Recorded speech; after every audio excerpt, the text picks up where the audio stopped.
Siman Gimel, Sif Aleph, Beis Shmuel, Sif Kotten Aleph.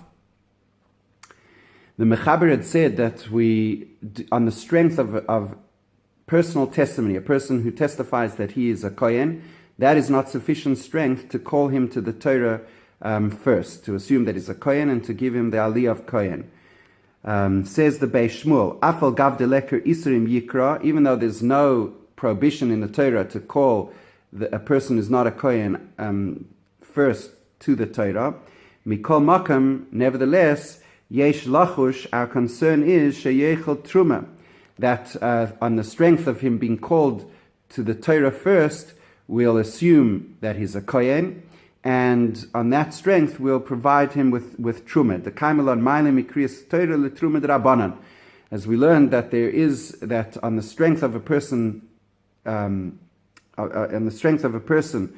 being called to the Torah first, we assume that he's a Kohen, and we provide him with Truma Midrabanan.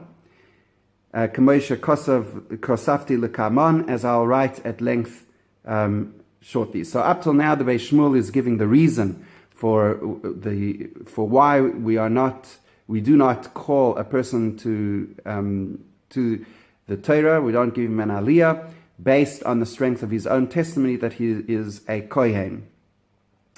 Now, to introduce the next part of the Beis Shmuel, we'll discuss the Bach. So the Bach asks a question. He says, in the previous Siman, we learned the Shitta of the Rambam, and the Rambam says that we're not choshesh, we don't suspect that a person is a cholol. So if he comes and he says, I'm a Kohen, we assume that he's not a cholol. We don't make that assumption that he's a cholol. But, says the Bach, here we see that on the strength of a person's own admission, we don't call him up to the Torah. So it seems to be a contradiction. In the previous Siman, we accepted the person's testimony, and we didn't suspect that there's anything wrong with his kohunashaft. We accepted even that he's a kosher kohen and he's not a cholol. So therefore, the question is, how come in our Siman we don't accept at all, seemingly, his testimony that he's a kohen, and we just call him to the Torah, and we don't call him to the Torah based on the strength of his personal testimony. So the Bach answers very simply. In the previous Siman, we're dealing with a case where a person had cheskes mishpacha, cheskes kashrus. We knew the mishpacha, we knew the mishpacha kohanim, and if he says I'm a kohen, a kosher kohen, we don't suspect that he's a cholol.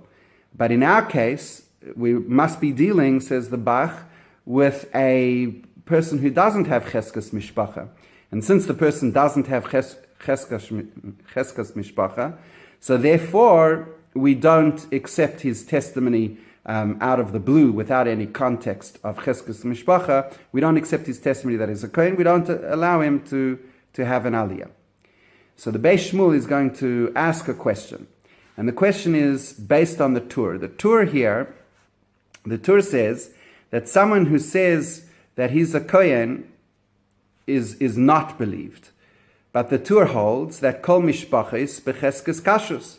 He holds that there's a default position of Cheskes Kashrus. So therefore, according to the answer of the Bach, that our case here is dealing with where there's no Cheskes Mishpach, and that's why it's not believed. So therefore, according to the Tur, where there is a default assumption of cheskes mishpacha, so therefore cheskes kashrus, so therefore a person, according to the Tur, should be believed and should be given the first aliyah based on the strength of his own testimony. So how come? So that's the question of the Beis Shmuel, and the Beis Shmuel will answer the question by rejecting the approach of the Bach. And he'll say that even according to the Rambam, who says that we don't suspect that he's a cholol, we're not choshesh that he's a cholol, but we do suspect that he's a Yisrael kosher, not a cholol, but a Yisrael kosher. In other words, the Rambam will agree that if a person, according to the Beis Shmuel, that if a person comes along and he says, I am a kohen, the Rambam will agree that we believe that he's a kohen. The only thing is that we won't believe, we'll believe he's not a cholol. But that's what the Rambam says. But do we believe that he's a kohen? No. So there's no stira. You can maintain that a person is not a cholol based on the strength of his own testimony, and you don't have to accept that he's a kohen. You could say he's a Yisrael kosher and not a cholol, and that's the reason that he's not a cholol. Let's see this inside. V'din zeh, says the Beis Shmuel, lo idami lepluksa shehevesi b'seif hakoidem, b'siman hakoidem at least. This din is no contradiction to what we said in the previous siman, im chayshinan shem cholol hu, mi she'ena mishpachto yedua lanu, that if somebody is not, if we do not know their family, and they don't have a cheskes mishpacha, that we do not accept that they are, that we are choishesh. If we choishesh, the question of if we choishesh or not, if they kohanim. So if dafilu laman da'am deloi chayshinan, even according to the opinion there, the Rambam, that we are not choishesh, we do not suspect that the person is a cholol, even if we don't know their family.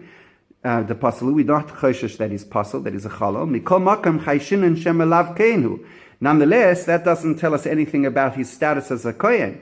That opinion, the Rambam could still maintain that we don't accept that he's a kohen.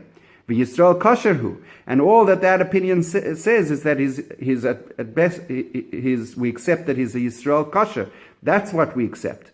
V'divrei Bach mashekosav b'zeh temua, and the Bach's words are difficult to understand in light, as I explained before, of the Tur, where the Tur would therefore be contradictory in this case.